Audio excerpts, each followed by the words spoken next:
It's Q&A time again, and this time it's a roundup of 5 menopause fitness questions.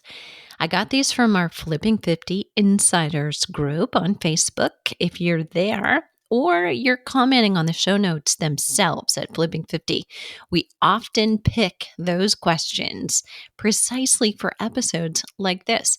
These are some of your favorite episodes, by the way. We can tell from the number of downloads. So, we also, by the way, appreciate so much when you share an episode with a friend. You happen to be talking about it and say, I just heard that and mention the show. It helps us have a bigger reach. And in some way, it helps both you and I together when more of the world is tuned into the nuances of midlife fitness and the fact that, just frankly, women's fitness in general. I mean, sure, we all have the same body parts. Well, almost, but not quite, right? When it comes to exercise. However, I know women have a wider hip box, right? And a more narrow Q angle, meaning from hips to knees. So we have more problems with our knees. We use fat as an energy source in exercise to a greater extent than men do. We recover differently than men, and we have a cycle monthly when we're younger adults that affects our training ability and our peak performance times. So, if we really want to optimize our fitness, we have to be exercising like a girl. And that's an advantage for us. Trying to fit into male based research that was where programs were derived hold you back. So let's tell the world that there's a different way to do things. And I'm going to dive into these questions right after this. I'm Deborah Atkinson. You're listening to Flipping 50, where we address your top struggles and concerns. But most of all, we're here to inspire you and change the way you expect to age, demand to age. I share what to eat, how to move, and how to change your mindset so you can have the energy and the vitality that you want, need, and deserve in this second and better half. This episode is brought to you by the Flipping 50 Fitness Specialist. So if you are a trainer or health coach or want to be, and you're working with midlife women, we have the first and the only exclusively made for menopause fitness membership in the world. Started back in 2013, and now I train trainers and health coaches on exactly the methods that we use and how to coach tough cases and clients who are doing all the things but not getting all the results. And of course, trainers and health coaches who are midlife women are not immune to hormonal changes themselves. So I'll put the link in the show notes, but let's dive into questions. So, first, I'm going to start with Kathy, who asks a few of these questions, but they were so good and juicy. We let her steal a show, so to speak, because I think many of you may have these. She asks first, are you, or if you are feeling tired, run down, sore, achy, how do you plan your week of weight training and HIIT? Well, Kathy, it's a great question, but here's the answer. You don't plan to do more exercise if you are already feeling tired, run down, sore, and achy. This is not a foundation for an exercise program, right? We first have to fill that hole up and figure out why are you so tired and achy and fix the root cause of that problem. And I want to address this a little bit because back in the day, and this literally was a mantra of mine as a young student, an undergrad, probably for the first 10 years of my professional life, energy creates energy. So what we told everybody, it's a physics lesson. But the truth is, if you're a midlife woman and you're feeling tired, run down, sore, achy enough to ask me this question, we don't do weight training and we don't do HIIT when you feel like that, because you cannot like jump over this leaping, huge, gaping hole in the middle of the earth to get to the other side and expect you're going to be getting fit at the same time you feel run down, tired, sore, and achy. It's not going to work like that. I mean, would you consider going to the gym when you are, you know, having a hard time getting out of the bathroom because you're vomiting, you have a stomach flu? Then you wouldn't think about it. But just because physically you're not emoting something or projecting it from your body doesn't mean, that that's normal to feel that way. So we've got to really stop for a minute and say, whoa, do you hear that question? What if your kids ask that? What would you say? Should they push through, or you think something might be wrong? So, what do we do if that happens? Very little exercise. You start looking at, how are you prioritizing sleep? Are you having real food at every meal? Lots of vegetables, lots of high quality protein. And are you feeling like you're digesting that well? You're not bloated, you're not gassy, and you're not constipated, you don't have diarrhea. All of those things, if you do have them, are again signs and symptoms. Something's not right. You're probably not absorbing good food you're eating if it is, in fact, on your plate.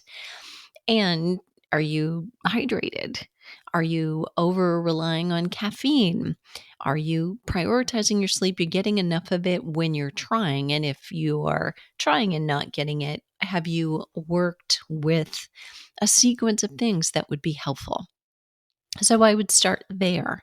When we begin to not exercise, what we do want to do is move. So, take a walk for 10 minutes, get out in the sunshine, and then come back, and that's it. But if exercise is making you tired, achy, and run down, or life is before you even start the exercise, there isn't any planning to be done. Okay. And next question starts with a phrase. It happened that as the week progresses, something may crop up, and I feel I need to eliminate one day of my workout to take a break. Is it best to skip a weight training or a HIIT day? Really, it shouldn't matter. So, what you do is skip first. So, I'm going to come at this answer in a different way. So, I mean, you don't wait, right, until, oh, tomorrow's a wait day and I'll skip that. But today I have HIIT, so I have to do that. No, you just, if you're tired and achy and run down, first of all, you have to ask yourself, why are you getting here in the first place? Because something about your exercise routine or nutrition or other lifestyle habits aren't working. So, back to the first question. But in this way, you just take the day off. And then here's the decision making I use.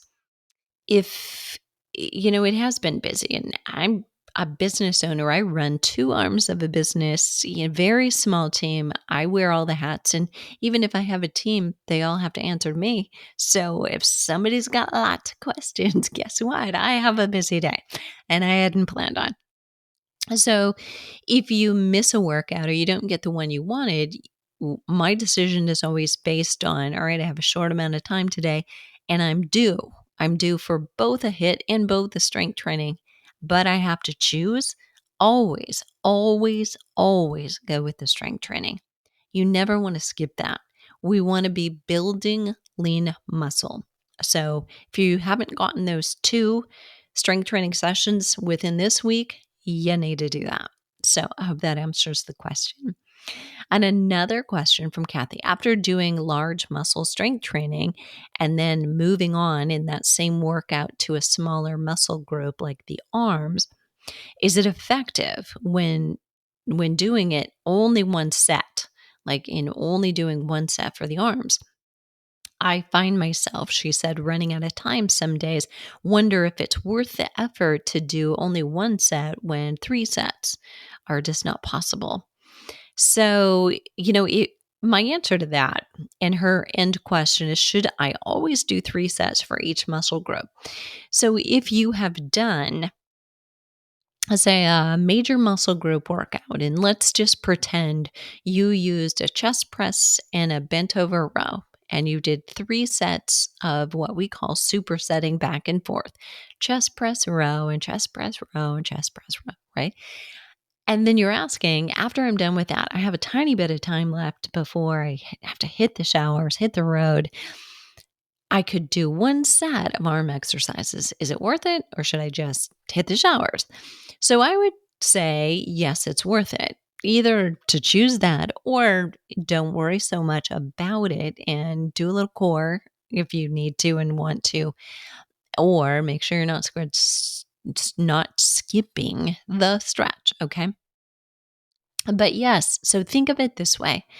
When you do a chest press or a push up kind of an action, which is what that is, you are using your triceps, arm muscles in the back of your arms to be secondary muscle groups supporting, right? So, yes, the chest is the primary muscle group there, but the secondary muscle group is the triceps. So, in effect, you've done it 3 times. And depending on lots of things like your arm position and which variation of an exercise you do, you may have done that, use that tricep muscle more. So, yes, in the end, then doing one more set, and yet it's how you do it. So, I would do one set to absolute fatigue.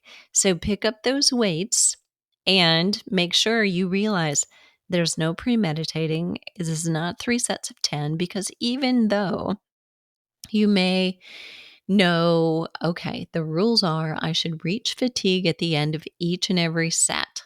Still, mentally, it's very easy to know if I'm doing 3 sets of X amount of number of reps, doesn't matter, that we are reserving some. We save a little energy, right? We don't truly reach muscle fatigue during each of those. It's very easy to fall into that trap. So when you're just doing one set, just say, okay, I'm going to reach complete muscle fatigue. So I'll pick up the weight that I think I normally will fatigue here at about 15. But if I'm not there, I'm going to keep going. So, very important. There is a little research that actually shows for women over 40, there's something called just a single exercise. Like you're going to do one set of an exercise. Kind of crazy, right? But true. And within the set, there might be 35 repetitions. Within the set, after say 5 or 6 repetitions, there may be a 5 or 6 second break, like a rest period in it. It's kind of an odd way to think about it, right? So you could also say, well, that seems like 5 sets of 5 reps or 7 sets of 5 reps with 5 seconds in between of rest. But it is for time saving sake something that does work, and you can put that in, and I will use that every once in a while. So there's that concept, but one set works. It's if it got you to fatigue. Okay. There's nothing magic about 3.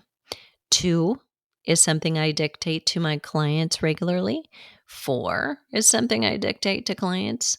So there's nothing magic about always needing to be 3. 3 is not a magic number. Okay, now Kim asks, if postmenopausal total hysterectomy a year ago, so that's surgically, right, menopausal, I'm on bioidentical hormone replacement and began experiencing abnormally low energy and mood and interrupted sleep. How hard should I push myself?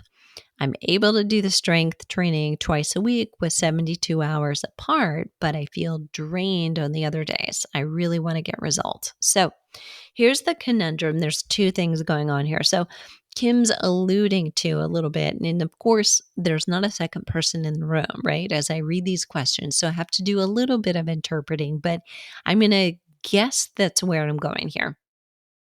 So this question is a 2-parter. And the first part, when abnormally low energy and mood and interrupted sleep, how hard do I push myself? Refers back to Kathy's first question, right? Where if you're feeling, low energy and mood already, then you don't push yourself, period. We figure out why you're not feeling good, because otherwise we're just going to dig you further in the hole. What I would suggest is that your bioidenticals are just that cocktail needs to be mixed up a little differently. So you're not quite balanced. So if your sleep is interrupted, that could be different things, maybe not enough progesterone to rest. Abnormally low energy might mean not enough testosterone. It might be estrogen, but you want to, look at your labs together with your practitioner. If you're on bioidenticals, I know you're probably working with a functional doctor. So go back, say, okay, here's what's happening. And it just may need adjusting. Okay. And let's do that first. But you don't want to continue if you're already feeling drained. But here's the psychology part of that question. Like, I'm feeling drained really on the other days. I can get through it, but I really want to get results. So the limited belief that I'm going to interject and think this is what you and many women believe is no matter how crappy I feel, if I do the work, I'll get results. No. Okay. So I know if I say it like that, you're probably thinking, well, that sounds ridiculous, right? Even though you're the one who was thinking of it. And it's so true. So if you feel really badly and you think, I'm going to push on through, we've got to really stop this disciplining it, willpowering our way through. And that if we feel like crap, and we're pushing through, we are not suddenly going to start feeling amazing. It's not how it works. Okay. So the answer is again, back to Kathy. Let's go back to your practitioner, figure out that cocktail. Your bioidenticals probably need a little adjusting for you right now. Something may have changed. Sometimes, and they should tell you this before, but sometimes they'll switch out the kind of hormone that they're using, like the brand, and you may not be doing as well with it, or something in your life has changed, or a different supplement you're taking has some kind of an impact on the hormones that you're doing. So there's lots to consider there, but go figure that out first. Don't push through because you never want that couch compensation, as we call it here, right?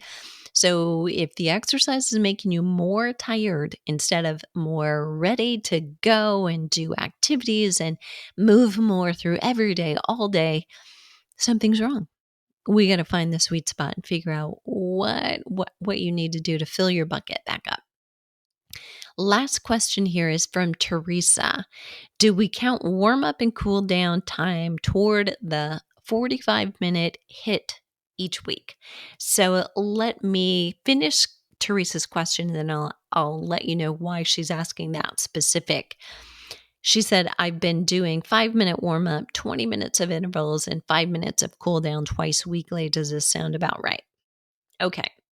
So, first of all, quick answer is Teresa, what you're doing is great. Yes, you're within, and the answer to do warm up and cool down count toward that 45-minute? No. I mean, clearly they count and they matter. Let's say it that way, but they don't contribute. What we're talking about is the really high energy time, the high intensity workload together with the recovery period.